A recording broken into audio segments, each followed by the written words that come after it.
Hi Jack, this is Notacodeur or Nemo from Twitter. I just wanted to show you how the Reemotion works with Postbridge.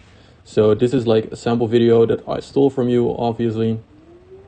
A very simple meme format, and you basically can edit it, design it with CSS or any stuff that you use in React. So also animation, it is super handy. And while you're editing it, you can see it in the browser like this. So it's a great developer experience.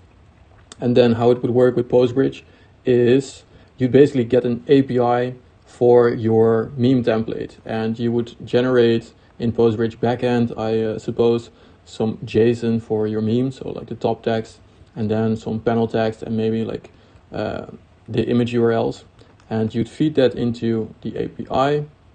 And that is triggering some very simple stuff in AWS. It is really easy. It's an AWS Lambda function that triggers then the render function, and that calls basically this stuff that is then hosted on AWS.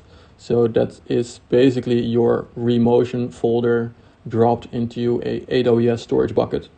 And then once Postbridge calls the API and the video is done, it stores it in a very cheap storage bucket, and it sends back via a webhook the video URL to Postbridge, so you can store it in your database and give it to the user. Super easy, cheap, fast. I think this is the best option for you.